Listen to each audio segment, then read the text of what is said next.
Hello. হ্যাঁ Jayanta, any update? না রে মহারাজ, এই শহরে এতগুলো হোটেল। আমরা যদি শহরের বাইরে চলে যাই জয়ন্ত, তাহলে তো আমাদের পক্ষে খোঁজা ইম্পসিবল। দেখ জয়ন্ত, পুলিশ যদি হেল্প না করে তাহলে কিন্তু আমাদের পক্ষে খুঁজে পাওয়া সম্ভব নয়। উফ, আমার তো হেল্পলেস লাগছে না। বাবা এইভাবে কষ্ট পাবে, বাবা এটা ডিজার্ভ করে না রে জয়ন্ত। আরে ওই কারণেই তো পূজা বৌদি বলছিল অরিন্দম চট্টরাজের পায়ে পড়ে যাবে। কি? মহারাজ, মহারাজ রাগ করিস না, রাগ করিস না প্লিজ। এই গোটা সিচুয়েশনে পূজা বৌদির কোনো দোষ নেই, বিশ্বাস কর তুই। তোর পূজা বৌদির জীবনের সব থেকে বড় ভুল হলো আমাকে বিয়ে করা, আর আমার জীবনের সব থেকে বড় ভুল হলো পূজাকে বিশ্বাস করা।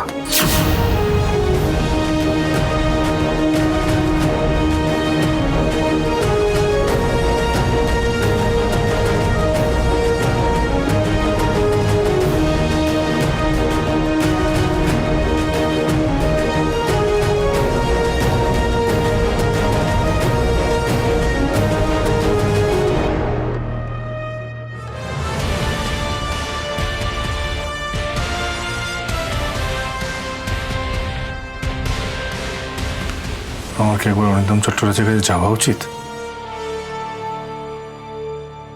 আমি সবসময় হাসি ঠাট্টা করি বলে আমাকে কেউ সিরিয়াসলি নেয় না, ইনক্লুডিং ইয়োরসেলফ দাসবাবু। Now I am serious. আমার মেয়ে চিয়াকে নিয়ে আমি খুব চিন্তায় আছি। দুজন প্রাপ্তবয়স্ক যদি লুকিয়ে থাকতে চায় তো আমাদের পক্ষেও তো খোঁজাটা ডিফিকাল্ট হয় স্যার। ডিফিকাল্ট হতে পারে, কিন্তু ইম্পসিবল নয় স্যার।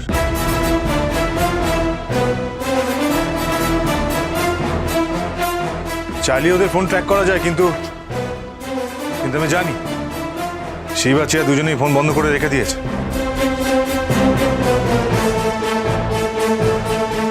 কিন্তু পুলিশ চাইলে পারে না এমন কোনো কাজ নেই।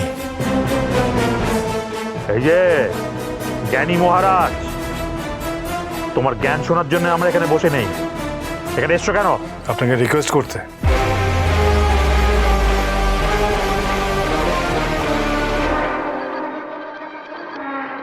আজ আমি উন্মাদ কম আর শয়তান বেশি মহারাজ। রিকোয়েস্ট করতে এসছো তো? আমি যেটা বলবো সেটা তুমি যদি করো তাহলে তোমার বাবাকে আমি রেয়াত করতে পারি। বাবার কথা রাখার জন্য এর আগে আমি মুখ বুজে অন্যায় সহ্য করেছি।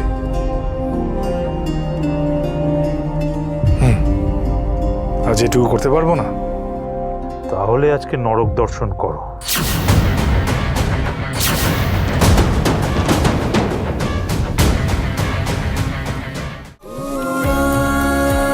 উড়ান সোম থেকে রবি প্রতিদিন রাত ৮টায় স্টার জলসায় ও ডিজনি প্লাস হটস্টারে।